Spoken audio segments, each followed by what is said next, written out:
I, nearly adult male, am the oldest kid in my family. My parents have 2 bio kids, me and my twin sister, and they adopted my 4 other siblings. I had dozens of foster siblings over the years as well. My parents have struggled to make time and have the money for all of us. It has meant a lot of sacrifices, mostly on my part.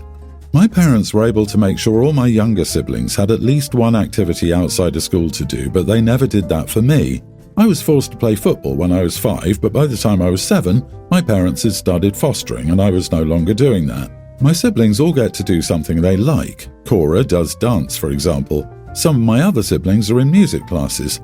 The younger kids were also prioritized with school field trips, so they always got to go while I haven't since I was 6. The last time I asked was when I was about 9 and my parents told me to work for the money to pay. My grandparents found out what they said and gave me the money, and my parents took it from me to use for the household. My grandparents were so mad at them for that. They delayed my tonsil surgery by 2 years because they prioritized 2 foster kids and 2 of my siblings' surgeries over mine. My grandparents saw how much I was getting the short end of everything with my parents, and they set up a college fund for me. It's a lot of money and it caught me off guard. My parents know about it but cannot access it. They only know because of a fight with my grandparents over the lack of saving for my future when they've saved something for my siblings. My parents said the money my grandparents saved should be divided equally because $350,000 is a lot to save for one grandchild when you have multiple. That money is still there and I have plans for it. But my youngest sister is a kindergartner and she needs a pretty major stomach surgery. She's had a lot of health troubles since her birth, and my parents have paid a lot of money for her medical expenses. They were told this surgery could turn her life around and give her a chance at living with less pain and stomach complications. It could give her a more normal childhood because she can't do much. They don't have the money for the surgery and they want me to give them the money to pay for it and the expenses afterward. They said they need $270,000 for the whole thing, and maybe they can give some of it back, but they might need even more if stuff gets more complicated. I told them they couldn't have that money, and they lost it and told me I was being selfish. I argued back that they take from me all the time. I asked why they didn't take the money they saved for all my siblings and use that. Why does it have to be mine? They said I was putting college before my sister's future and accused me of being unwilling because she's my sister through adoption and not my bio sister. Am I the idiot? Not the idiot. Many charitable organizations provide free medical care to children. Your parents should be well aware of these. They should also have medical insurance or CHIP. I think their story smells fishy. Paying $270,000 for surgery seems suspicious. Please move in with your grandparents. Do not give any of your college money to your parents. It's meant for you. It was saved for you. It was put away for your future. Yeah, this sounds like a scam. Even in the USA, without insurance, elective surgery with a few days in the hospital might cost $30,000 to $50,000. OP, it's extremely likely your siblings are covered through the state. Most states have Medicaid-type programs that will cover children if their parents don't make enough. If your parents don't have insurance, then they're morons with that many kids. Your parents are trying to rob you of your future. You're going to need that money very soon and won't have an opportunity to get it back. Also consider, is that money actually yours? Do you have access to it now at your age? And can you use it for something other than education? I doubt that is really the case, especially since your parents took money your grandparents gave to you before. I expect your grandparents have protected it somehow. You could tell your parents if they want money, they need to talk to your grandparents about it, or tell your grandparents yourself that your parents are pressuring you to give them the money. My in-laws want their only child, my wife Diana, to start pumping out grandchildren. Diana is 28 and is just finishing her PhD. Then she wants to establish a career before we start a family. My in-laws know how much money I make and they know we could live comfortably off my earnings. That isn't what Diana wants. She's worked her butt off to get where she is, and she wants to reap the rewards of her hard work. She also says that once she's working, I can cut back on my hours. I'm a welder and relax a little. I've been working since I was 15, so literally half my life. I make a very good living in return for a lot of hard work. I've supported Diana and her education. She'll graduate without student loans. We have a house, she has a good car, we have a good life. We want a few more years alone before we start our family. Over the latest family gathering, in-laws wouldn't drop it. I finally snapped. I said that if they wanted grandchildren, then they could reimburse us for her education. They could further pay her the salary she would be giving up.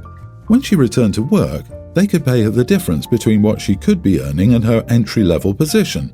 They could pay for a nanny so my wife could work, or they could back off and wait for us to be ready.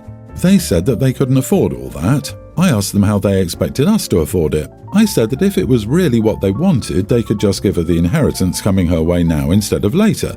They got offended and said it wasn't hers until they no longer needed it.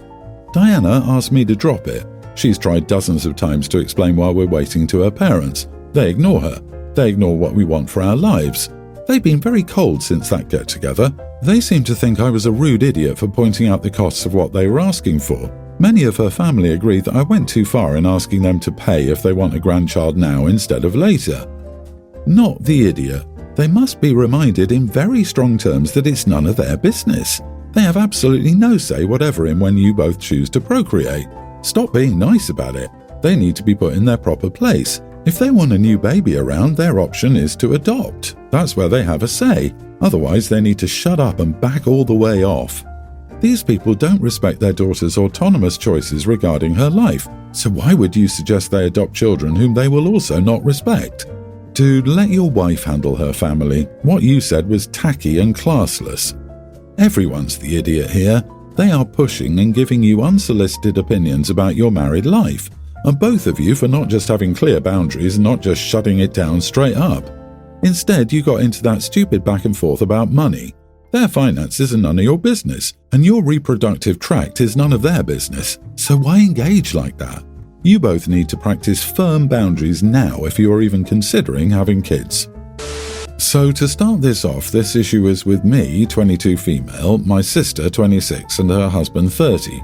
To add some backstory, basically ever since puberty, my breasts have been large. I have a petite frame otherwise, and I'm 5'2", so I've thought my body looked weird for almost all my life.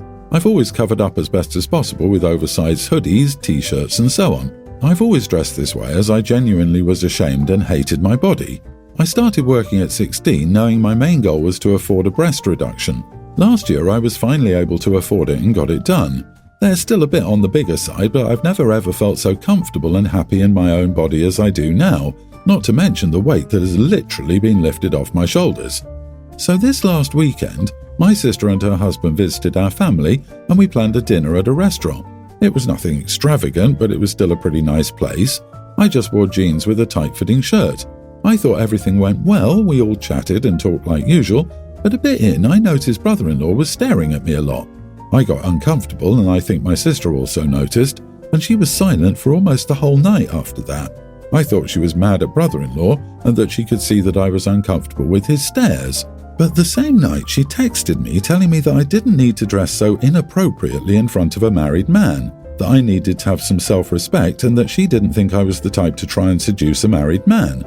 I texted her, explaining that it wasn't my intention, and told her that I actually felt uncomfortable with his stares. She texted me back, just saying that if I didn't want him to stare, I shouldn't have dressed that way. I was extremely upset by all of this and talked with my mother, but my mother agreed with my sister. I'm starting to feel like I should have thought about covering up and doing more, especially since my mother also thinks I was an idiot for this. I'm in no way a Christian, but Jesus responded to this question the best. When his male followers complained about the pesky, provocative female body that forced their eyes to stray, Jesus told those men to pluck out their eyes if it was so troublesome. He told them to remove their hands if they were tempted to get grabby because it's not the woman to blame for her allure, but the man who refuses to be accountable for his actions. So, on very good authority, you're not the idiot. Oh my god, I love this. Struggle with that, Jack. OP, there's absolutely nothing wrong with wearing a fitting shirt. There would in fact be absolutely nothing wrong with you wearing a skin-tight, bright red, low-cut, holy wow dress either.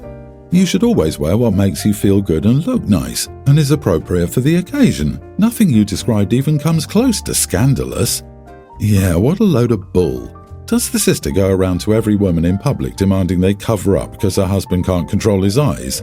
What about every other man in the world, unmarried or not? Are you supposed to hide your body to make sure they don't stare at you? What if you do cover up, and then your face is too attractive and they start staring at you? Do you see how ridiculous this is? Men staring at you while you're wearing regular clothes isn't your problem to solve. It's disgusting that your mom and sister are body shaming you. This is your brother-in-law's problem for staring at you, not yours. It's not your fault he can't or won't stop staring and ogling you. I, 36 male, was a day one adoption. Bio parents never even saw me. My adopted parents raised their family where we were encouraged to be healthy but not pushed to be crazy about it. For example, eat healthy and walk when you can, but don't necessarily feel pushed to do sports or go to the gym. I do exercise regularly though. Anyway, I never really had a burning desire to find my bio family, but I received a DNA kit from a co-worker as a birthday gift and figured there was no harm. They don't know I'm adopted. What I didn't expect was to find a full-blooded sister. Turns out I have 3 sisters and a brother. She reached out to me first, and after a few months of back and forth and advice from my dad, I drove out to see them over the holidays. When I drove up to the house, I thought I had the wrong address at first. The whole family, siblings, parents, grandparents, etc., were outside waiting for me. They were also all morbidly obese. I don't mean that figuratively. My bio mother is basically Darlene Cates from What's Eating Gilbert Grape, and they didn't get much smaller from there. With that said, I tried to put it out of my mind and focus on the positive of meeting my family. The visit was going okay, it felt a little forced, until dinner. A literal feast was prepared to the extent that there were more options than I could eat. In the end, I could only manage a place and a half. The rest of the visit went fine and I left happy to have met them. It wasn't until I got home that I saw the missed messages. I was accused of being a fat-phobic idiot. Everything from my initial confusion when I arrived to how little I ate was scrutinized. I was told I made everyone feel judged and unwanted. I honestly don't care about people's weight, but I also won't pretend that I wasn't put off by them at first. In my defense, I wasn't expecting them to be so heavy, but I also think I demonstrated that I wouldn't let myself judge a book by its cover. I don't know. Am I the idiot? No, not the idiot. Sounds like they're the ones with the problem. They might have been mentally surfing on the "it's genetics" thing their entire lives as a reason for being overweight. Seeing you probably brought a harsh reality crash that their issues are from lifestyle over anything else. Sometimes, a reality hit like that makes people lash out and blame others rather than take responsibility for their own actions. I'm sorry for you that they let something that petty be negative for your first meeting of the bio family. This was my first thought as well. There are a lot of people who blame poor genetics on their weight. We can blame genetics on where we put on weight, but it's mostly behavioral decisions that cause weight gain. My ex-mother-in-law would blame genetics, not the extra calories she ate while preparing meals. Being vocal about it was her preemptive defense mechanism. It's funny that she had a very outdoorsy brother and a vegetarian who was beanpole thin. I think it's normal to look confused when meeting bio family after 36 years. You literally have no clue what to expect, even if there have been social media pictures shared ahead of time. Unless you openly called them all fat, eating a plate and a half is a perfectly normal amount to eat. You shouldn't have to force yourself to eat more than what's comfortable to make them feel better about themselves. This really has nothing to do with you and everything to do with themselves. Please don't doubt yourself and do what you must to keep the peace in your life. My sister had boy-girl twins a few months ago. The babies were long wanted. She had names picked out years before. She's always loved old-fashioned vintage names and has been outspoken about her joy that they are back. She's also been judgmental of my choice of names for my 3 children because they were more uncommon and not classics. But she thought everyone would love her kids' names, Barbara and Douglas. I think she did get some positive comments, but she's been annoyed because some people will say they are sweet old lady old man names, and that bothers her, while some have told her they don't like them because they're old lady old man names. My sister has snapped at her best friend and people in her mommy group over the comments that I know of. Her best friend didn't offer that up immediately either. My sister was bothered by her lack of comment on the names and begged her to give an honest opinion. It sounds like the names are loved at the mummy group though, but my sister takes offense to how they are complimented. She mentioned this to me 3 different times. The first time I said nothing and let her talk. The second time I asked her why it bothered her when she said she wanted more old-fashioned names to come back, and the older the better. Her answer was those are the best kinds of names, and just because people like me don't appreciate them doesn't mean they are just for old ladies and old men. The third time was when I called her a hypocrite, and this was after she described a couple of new members of the mummy group cooing over the names and then saying the dreaded old lady old man thing, and she lost her temper with them over their description of the names. I told her she's a bit of a hypocrite to hate even the positive comments about the names that mention they are names you would expect to find attached to older ladies and older men when she intentionally wanted her kids to have old-fashioned names. She told me it's very different and I'm just showing how much I hate her children's names. I've never said this to her, and unlike her, I would never disparage names someone else chooses, especially someone close to me. But she insisted that calling her a hypocrite is wrong when it's different to like old names versus calling them old people names. Am I the idiot? Not the idiot. Sure, your interpretation of it isn't perfect, but she's being an idiot by giving this issue so much damn energy and bringing it up over and over again. It sounds like she doesn't like her own kids' names and keeps projecting that on you, her friends, and people in mom's groups. Tell her you don't want to talk about everyone's names anymore and to get over it. Exactly, it sounds like your sister is having buyer's remorse about the names and can't admit that she hates them now that they're actually attached to her kids. Give me a Walt, Hazel, Henry, Harold, Esther or Ruth any day over names with 3 X's, 4 N's, an EIGH where one should not be, random apostrophes that make 0 sense, and words spelled backward for no damn reason. Also, Barbara and Douglas are hardly old or classic names. Next, I will hear that old movies are things like Finding Nemo.